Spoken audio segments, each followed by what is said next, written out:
ಉಡುಪಿಯ ಅಬಕಾರಿ ಇಲಾಖೆಯ ಅಧಿಕಾರಿಗೆ ಲೋಕಾಯುಕ್ತರು ಬೆಳ್ಳಂಬೆಳಗ್ಗೆ ಶಾಕ್ ಕೊಟ್ಟಿದ್ದಾರೆ.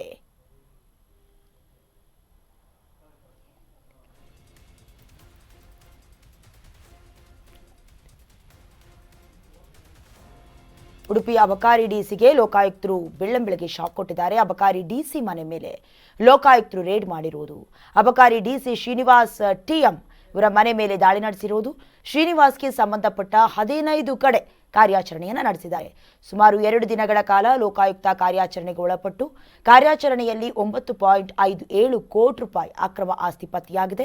ಇನ್ನು ದಾಳಿ ನಡೆಸಿದಂಥ ಸಂದರ್ಭದಲ್ಲಿ 11 ನಿವೇಶನ ಹಾಗೂ 6 ವಾಸದ ಮನೆ, ಸುಮಾರು 31 ಎಕರೆಯ ಅಕ್ರಮವಾಗಿ ಗಳಿಕೆಯ ವಿಚಾರ ಗೊತ್ತಾಯಿತು. ಜಮೀನು, ನಗದು ಪತ್ತೆಯಾಗಿದೆ.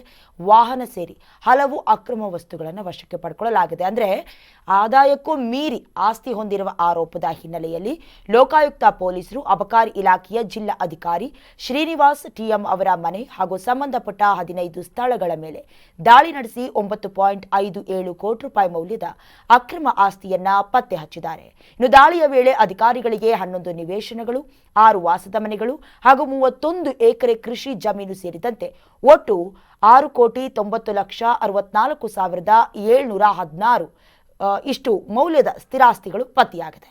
ಇದರ ಜೊತೆಗೆ 3,95,941 ರೂಪಾಯಿ ನಗದು, ಹಾಗೆ 1,47,50,506 ರೂಪಾಯಿ ಮೌಲ್ಯದ ಚಿನ್ನಾಭರಣ, ಹಾಗೆ 17 ಲಕ್ಷದಷ್ಟು ಮೌಲ್ಯದ ವಾಹನ, ಅಷ್ಟು ಬೆಲೆ ಬಾಳುವಂಥದ್ದು, ಜೊತೆಗೆ 25,75,00,000 ರೂಪಾಯಿ ಮೌಲ್ಯದ ಬ್ಯಾಂಕ್ ಠೇವಣಿಗಳು, ಜೊತೆಗೆ 72,68,554 ರೂಪಾಯಿ ಮೌಲ್ಯದ ಇತರೆ ವಸ್ತುಗಳು ಪತ್ತೆಯಾಗಿದ್ದು ಒಟ್ಟು 2,66,90,01 ರೂಪಾಯಿ ಮೌಲ್ಯದ ಚರಾಸ್ತಿಗಳು ಪತ್ತೆಯಾಗಿದೆ.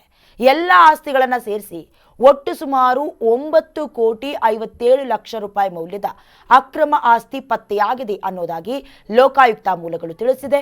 ಈ ಬಗ್ಗೆ ಉಡುಪಿ ಲೋಕಾಯುಕ್ತ ಠಾಣೆಯಲ್ಲಿ ಪ್ರಕರಣ ದಾಖಲಾಗಿದ್ದು ತನಿಖೆ ನಡೀತಾ ಇದೆ.